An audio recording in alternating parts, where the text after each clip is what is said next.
We're going through something absolutely historic. Technologies across the board are growing exponentially. It's a disruption that's going to completely redefine the way businesses compete. In the next decade, we're going to lose 40% of today's Fortune 500 companies. The exponential growth of computing is continuing. AI is nowhere near its full potential. Whether you like it or not, that the future cannot be stopped by anyone. Hi there, everybody. This is Mark Verbenkov, and welcome back to the Future Tech and Foresight podcast. This is going to be episode number 133. So, hopefully you all had a nice holiday break. I, on the other hand, worked right through it, but I'm pretty excited to share a little bit of news at the end of this episode that explains, or maybe not explains, but at least hints as to why I was so busy. But before that, why don't we just dive right into things? So I personally thought that 2023 was an absolutely fascinating year for emerging technologies and our visions kind of collectively about what the future will shape into, especially and perhaps mainly due to ChatGPT dominating headlines and bringing a really renewed sense of interest into AI. Really across the world. So I thought it would be a good idea to kind of look at 2024 and what some of the main Foresight institutes, as well as well-known organizations like Forbes, are thinking about 2024 and what the main tech trends will be for 2024. So I've gone over a lot of the reports and a lot of the articles that are talking about this, and I picked out some of the more interesting trends that are going to be shaping our technological landscape this year, so you don't have to. But that's not all. For those of you who might have missed the Consumer Electronics Show of this year, we're also going to be highlighting a few of the groundbreaking technologies that were showcased there. And these not only resonate with kind of the identified trends that we'll be going into, but also point us towards something that I think we'll be seeing significantly more of this year, but also in the years to come.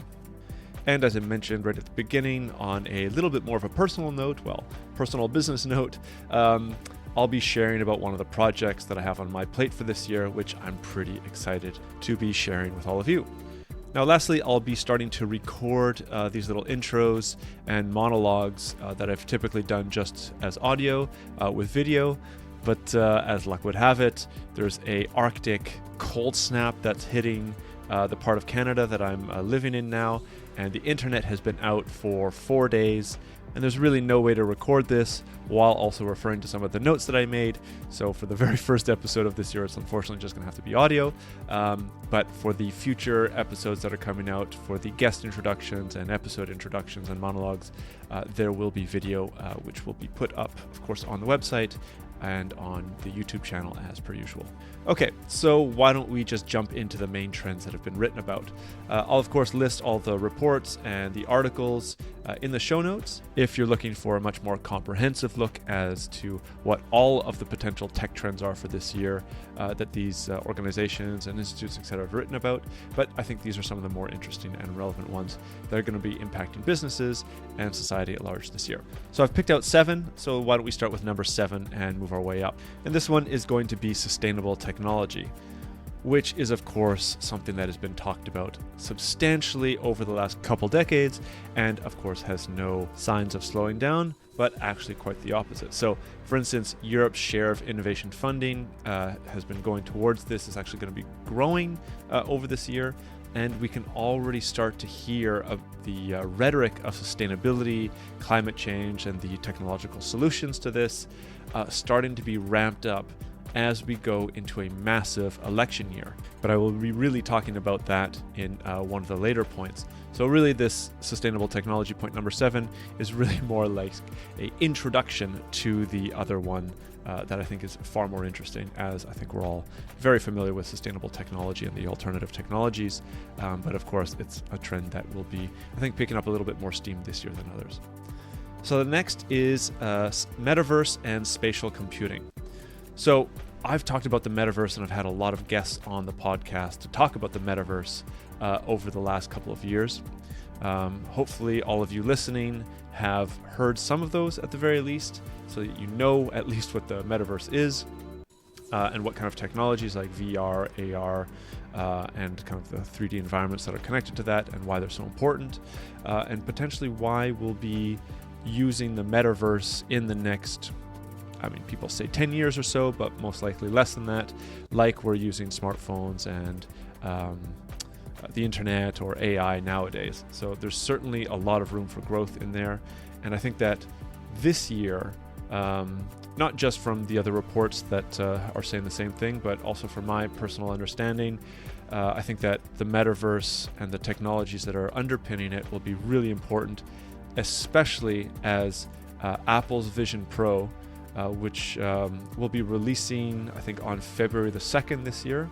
And even though there might have been some substantial negative feedback on Apple's Vision Pro when it was first, when the concept was at least first put out to the public, things might be changing when it's actually released and people can buy it en masse rather than just kind of test it out. Coupled with this, although I don't touch it on the CES part of this podcast, there were quite a number of other kind of VR and AR technologies, whether headsets or goggles, that enabled augmented reality experiences specifically that were displayed at the Consumer Electronics Show this year. So even though Apple's Vision Pro is going to get the brunt of the focus and attention and media attention this year, there's still a lot of this hardware innovation that's going on behind the scenes that many people might not be aware of. And the space is, of course, growing. And once we hit that sweet spot of hardware with comfort and ease of use, with some fancy goggles, the Metaverse will be kind of enabled, as people are liking to say. But we'll see what happens over the next few months, right? It could be that the Vision Pro acts as a bit of a snowball, brings in renewed interest into the Metaverse, and things spiral from there. Or it could be that the critiques of the Vision Pro that we heard last year hold to be valid and true, and there's maybe another little winter with regards to the Metaverse. But we'll see what happens. Quantum computing is here on number 5, and I've talked about this once or twice on the podcast before. It's certainly starting to become well known in the mainstream that this is a growing industry and a very relevant and important industry, especially if we're looking at things like cybersecurity and cryptocurrencies, etc. But it's most likely in 2024 that quantum computing will become a little bit more mainstream, not just in knowledge and understanding, but actually in use. So I'm going to read this pretty interesting section of an article from Silicon Republic that I think will give a much better understanding or idea as to why I think, and many others are thinking, that quantum computing will be pretty important this year. So it talks about RSA encryption, and RSA is just one of the most standard forms of encryption, of data encryption, that's been used for I think about 40 years or something like that. And there are a lot of these quantum computing companies and labs that are trying to crack RSA encryption through the use of quantum computers. So keep that in mind while I read this.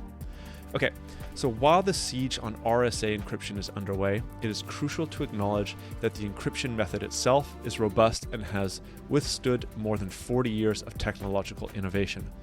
In 2024, however, transitioning to quantum-resistant cryptography will become a mainstream boardroom discussion.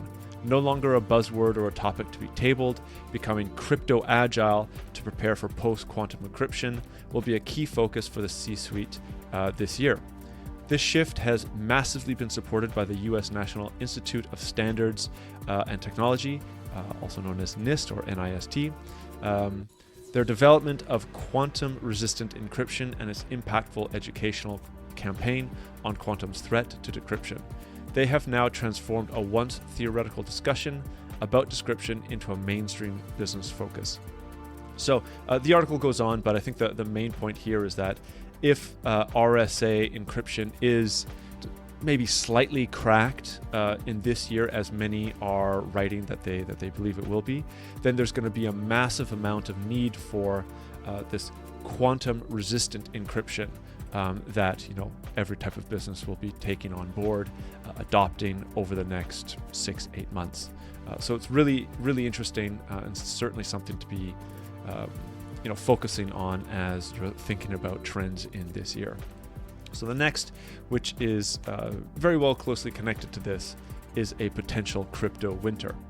So there's of course been a lot of volatility, as always, in the cryptocurrency space, with the kind of overarching cloud of regulatory challenges for the cryptocurrency market in and of itself.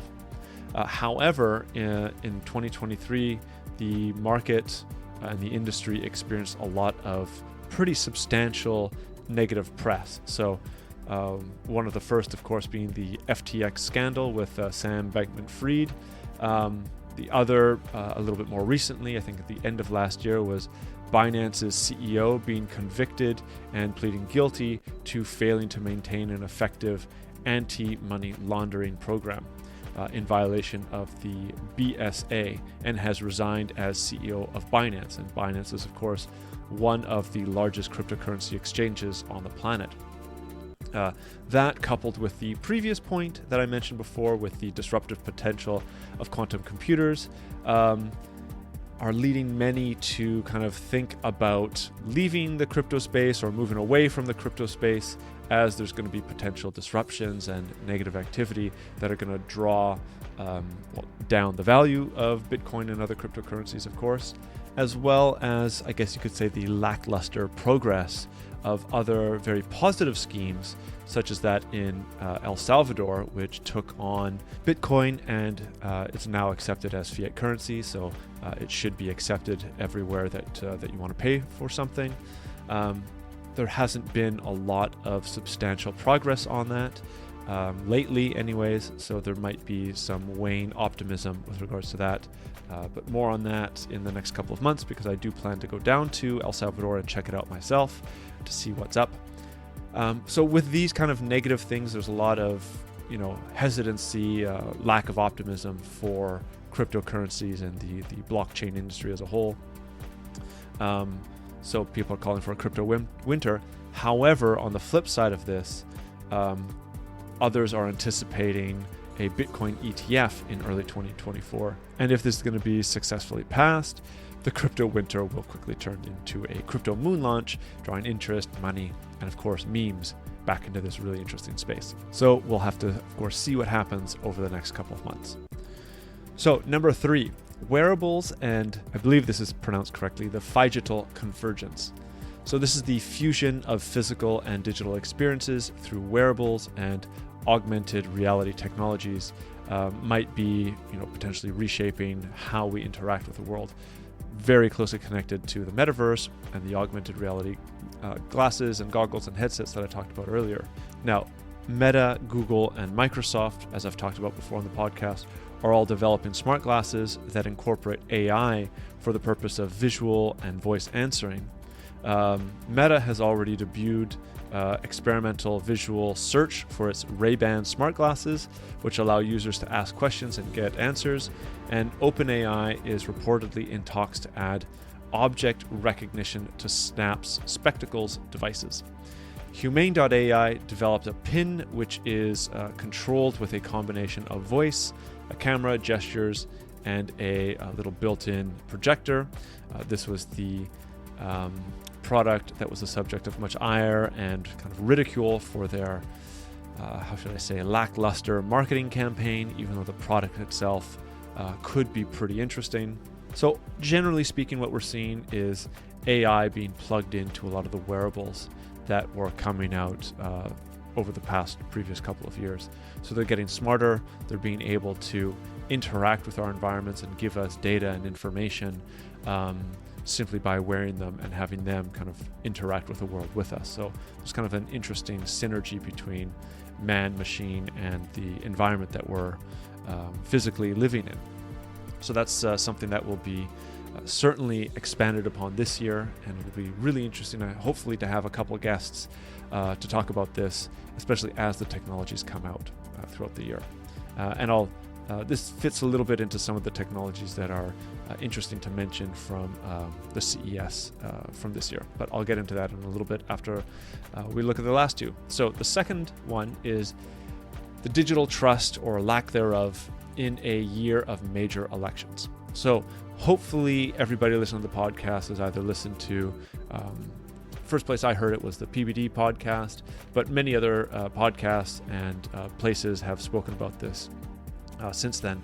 So in the coming year, there will be more than 70 elections around the world with around 4.2 billion people voting. That's more than half the planet. It's easier than ever to intentionally manipulate voters using misinformation or various forms of disinformation, especially now with being able to create these with high quality synthetic content. So with all of these people voting, the amount of possibilities there are for misdirection or changing people's perspectives on certain candidates is really at an all-time high. So coupled with this, of course, is the emphasis on digital trust. And this involves securing digital platforms against this misinformation, protecting the integrity of online voting systems, and maintaining public confidence in digital channels that are crucial for democratic processes. However, with like we've talked about deepfakes on the podcast before, and the slow erosion of confidence in auditory and visual content on the internet, there's myself included, but there's also lots of other people that are thinking that the overall trust of anything that you see on the internet is going to be diminishing over time, and maybe even faster this year than any other point in time if we're getting all of these elections across the world. You're bound to see tons and tons of misinformation, fake information, synthetic content, etc. that will, hasten the erosion of that trust. And to support this, there was a recent survey from McAfee, and it found that, this was just in America, but it found that the vast majority of Americans, something like 84%, are actually already worried about how deepfakes will be used in 2024, particularly where it concerns elections and addresses given by public figures, right? So this has been the point that's been brought up so many times.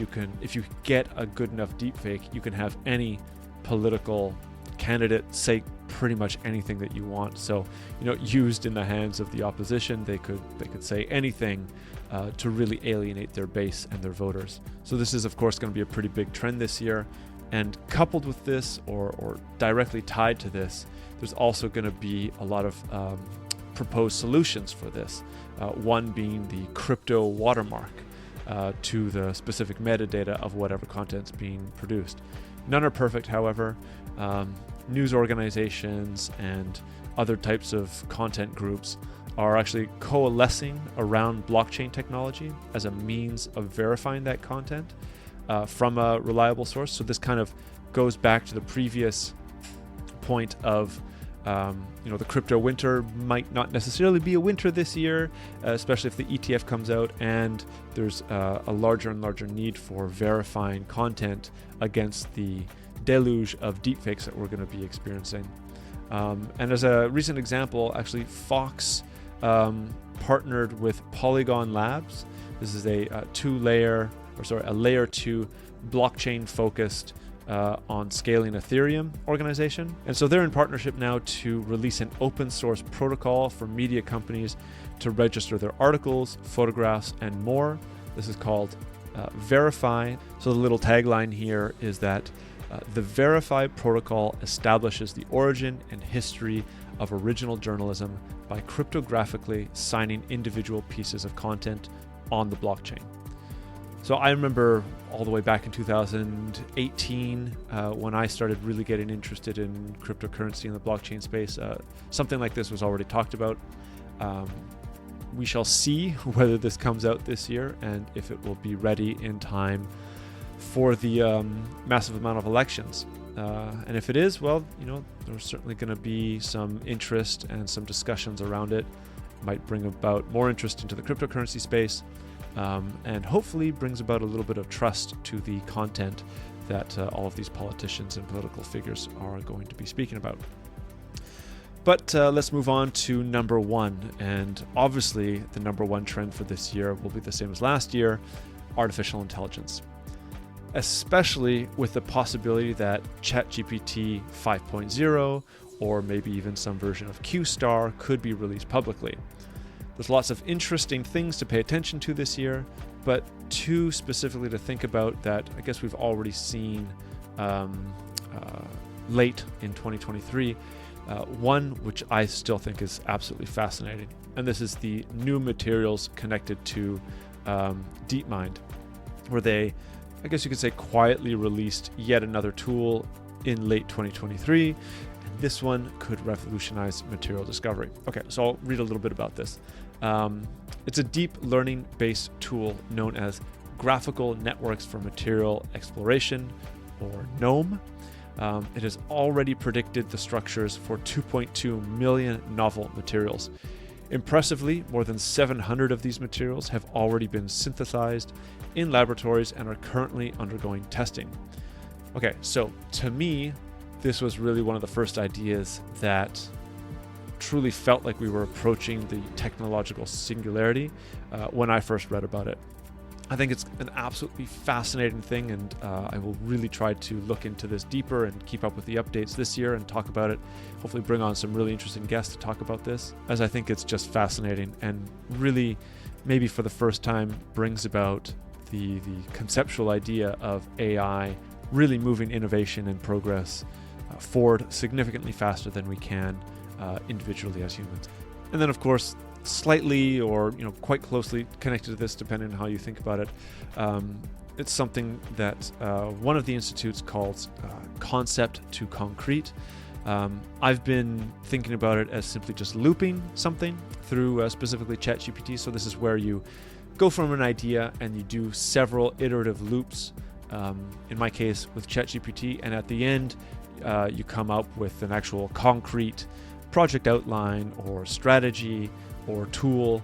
And I think that the idea here is that, specifically in this year, because there's so many tools out there, AI tools out there, this is going to become substantially easier to go from just a vague concept or an idea to a concrete tool or program or strategy or whatever that final deliverable is that you want. So this process is going to become a little bit shortened as these AI tools become significantly more advanced, which fits into the idea of these centaur teams, right? Originally from chess, when you had chess players coupled with AI tools on their laptops, and they were able to beat even grandmasters, human grandmasters. And now we're just seeing more and more of this human and AI integration, where you kind of get a centaur team where humans and AI are working together collaboratively to build new things, whether they're businesses or tools or products, etc. And the idea that these institutes, these reports, and even from my own experience, is that this is going to continue substantially faster and to a much higher degree in 2024 than in the previous years. And if ChatGPT 5.0 comes about, then that'll just be increased even more so. So yeah, of course, I'll have a large focus on AI in this year's podcast episodes. So definitely more to come on this. So those are the 7 main tech trends that I thought were the most interesting and most relevant for this year. Now, to move on, I do want to focus pretty quickly on 3, I think, really interesting new technologies that were displayed at CES, I guess just in the last week or so. So the first one, and of course tie this into the tech trends that we were just talking about. So the first one is called the X1 Interpreter Hub. This is a new real-time translator. The system works out of the box without having to download a separate app. This is for in-person meetings. 2 devices are simply touched together to initiate conversation translation. So the handheld devices house earbuds and is capable of supporting up to 20 people at once in 5 languages. Next, we have Celestron's Origin, and this takes remote commands from a connected mobile app and automatically locates objects in the sky. So it is a telescope. You can set it up and schedule it to take images of an object at a specific time, so you can look at the kind of celestial wonders, as they write, from the comfort of your living room, or wake up to a whole batch of NASA-worthy images it captured while you were asleep. And finally, and I think the most easiest to understand where this trend is going, are binoculars that can identify wildlife using AI. And this is from Swarovski, and it's the Optic AX Vision. Swarovski is, of course, the diamond company, jewelry company. So they feel almost like a regular pair of binoculars with 10x magnification and a 32 millimeter objective lens diameter. A third set of optics are running up the middle, however, and contains a digital sensor where you can capture images and videos of wildlife as you observe it. You then connect the binoculars to the company's app to share images or get more information about the animals in the frame. So I think what we're seeing with these three examples is that AI is starting to be infused in modern day ordinary objects, from binoculars to telescopes and others. This is definitely a trend that's going to continue in this year and the years to come. Our objects are getting smarter, not just in the IoT smart way, but actually smart, actually able to interact with the environment and the objects and everything that we're interacting with day to day. And most importantly, it's able to give us more data than we would otherwise have, right? So I think the binoculars is a perfect example. If you're a bird lover, I am not, but if you're watching birds, instead of looking through your binoculars and then looking at a little guidebook and flipping through multiple pages, theoretically these binoculars would be able to just simply show you the type of bird that you're looking at through the app, so you immediately get that data. And you're not second guessing as to whether you saw, one type of finch or another type of finch. So it's a pretty simple example, but I think that this is something that's going to be continuing a lot more, especially with all of the AI hype that ChatGPT brought about. Companies are more and more interested to see how they can adopt and implement and infuse AI into their products. And I think that people are going to be wanting more and more of this, especially as we're still riding on this hype wave of AI. Whether it backs down or slows down over the next year or so, we'll have to see. But for now, there's definitely more interest and certainly more products that are coming out that just, I don't know if they make us smarter, but they certainly make our experiences smarter. But that's a whole other conversation for another time, and I'll definitely have to have another guest on to talk about this certain thing where, is the technology making us smarter, more capable, or is it doing the opposite? So with that being said, the very final thing that I want to talk about on this episode is that I'll be building or attempting to build my own AI-powered product this year.